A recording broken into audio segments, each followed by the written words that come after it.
When there is an air emergency, your basic problem is to get down to Earth safely. But if you happen to be over hostile territory, you also have another problem, that of evading capture. Apart from the natural desire to get back home, the code of conduct requires you to make every possible effort to avoid capture and return to your unit. The means you will use to evade capture will depend largely on circumstances. But whatever means and actions you employ, you're going to have to rely heavily on camouflage. Camouflage is any measure or actions taken to mislead or deceive the enemy and make it possible to evade without being seen.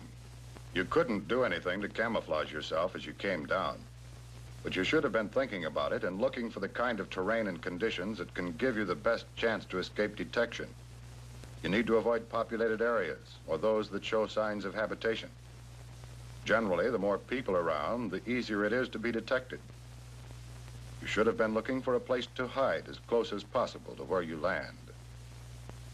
Once you're on the ground, your primary concern is to get out of sight as quickly as possible, taking your equipment with you. This means out of sight from the air as well as from the ground.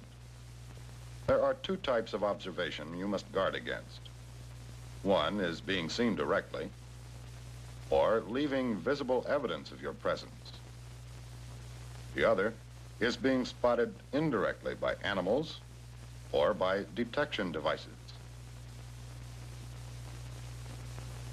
What you do once you're out of sight, of course, will depend on the circumstances. But if you have the time, you should begin by carefully selecting the equipment you want to take with you. Your parachute is definitely worth taking if you can, because you'll find many uses for it. The items in your survival kit will also be useful. What you can't or don't want to take, you must bury or hide. And here is where the camouflage begins. If you do any digging, the ground should be left the way it was, and any other evidence that you were there should be obliterated. Once you've taken care of these important details, your next job is to camouflage yourself and your equipment.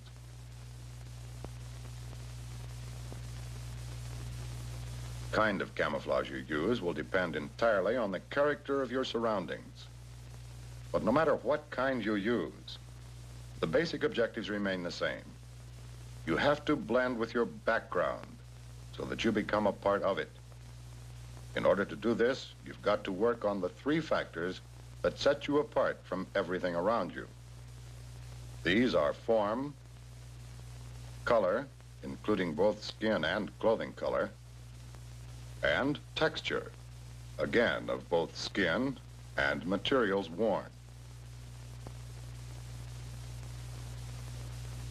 If it hasn't already been done before your mission, you should remove any jewelry that could attract attention by shine or reflection. You also sanitize your clothing and equipment, removing patches, insignia, and anything else that would attract attention. Your form, of course, is the distinctive shape that identifies you as a man. And to change that, you simply have to change your body outline.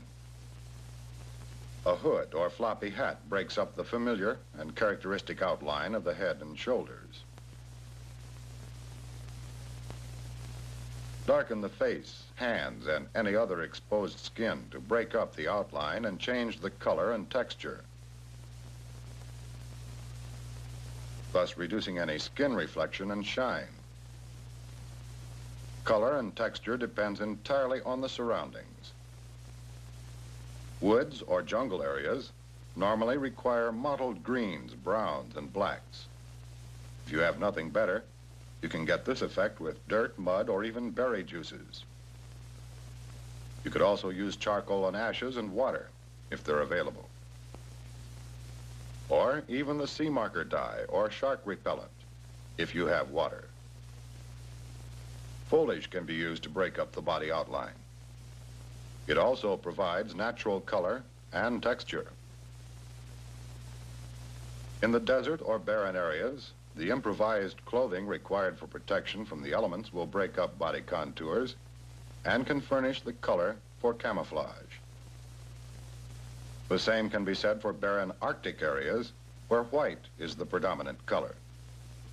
Wherever you are, your equipment must be given the same treatment so that it also blends with the background. The moment you begin to move, you must take additional measures to camouflage yourself.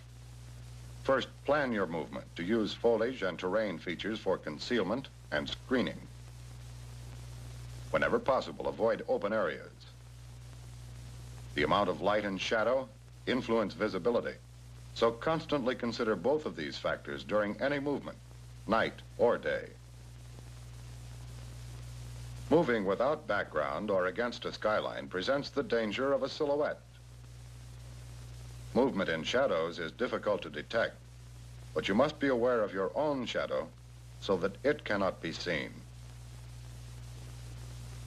Since the background may change, for example, from barren Arctic to timbered terrain, you must be prepared to change color and texture to match. When a shelter is necessary, it too must be carefully camouflaged, and the same principles apply. First, the location must be carefully selected. It should be an area that the enemy would be least likely to search and lends itself to concealment. The shelter should be secluded, away from roads or trails. A natural shelter should be used if possible, because it lends itself to concealment with a minimum of preparation.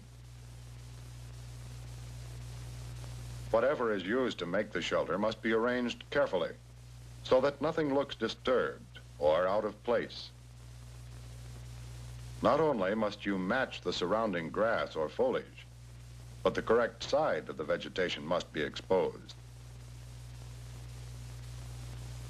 If grass or foliage is used, it has to be changed when it begins to show signs of wilting. Any evidence of cut foliage or grass should be hidden.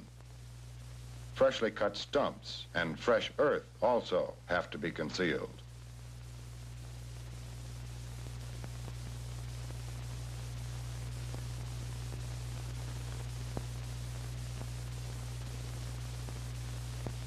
If you have to build a shelter, be sure to camouflage straight lines and the angularity. In different areas, you'll use different materials. In wooded or jungle areas, you can use grass, branches, brush, or leaves. But in barren areas, you'll probably have to rely on the terrain, using brush, stones, and earth. Your parachute is particularly valuable in the desert where you generally have fewer materials available. The brown or beige section of the parachute may blend well with the surroundings, and even other parts of the parachute can be used if covered with sand. In snow-covered areas, you have to take particular care not to leave tracks that can easily be seen and that would give away the location of your shelter. You'll generally use snow to build or dig a shelter. However, the white sections of your parachute can be used. Bad weather can be very helpful in hiding evidence of presence as well as discouraging or reducing search activities. Natural cave-like shelters can also be used wherever they are found, but they must be carefully selected. Obvious natural shelters near inhabited areas are dangerous because searchers normally check them first. When natural shelters are used, all openings should be carefully hidden to avoid deep shadows which will attract attention. Fires in enemy territory are dangerous, and before using one, a number of factors must be considered. The proximity or suspected proximity of the enemy, the time of day, the weather, the type of available fuels, and finally, the purpose or need for the fire. Because they can be seen both directly and by reflection, and smelled as well, fire should never be used unless there is a vital need. And when they are necessary, keep them small and carefully concealed underground if possible. Only dry, hard woods or other materials that produce a minimum of smoke should be burned.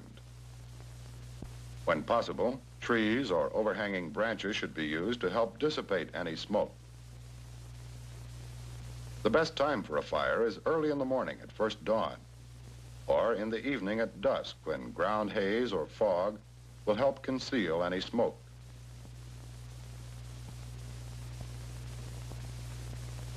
In an evasion situation, you may be alone or with someone else.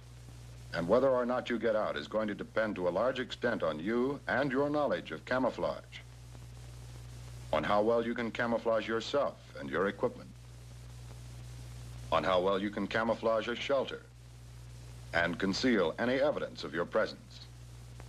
And this, in turn, calls for an understanding and constant awareness of the basic principles of form, color, and texture, and the part they play in camouflage. Learn to understand camouflage for evasion and how to use it, because one day your freedom and even your life may depend on it.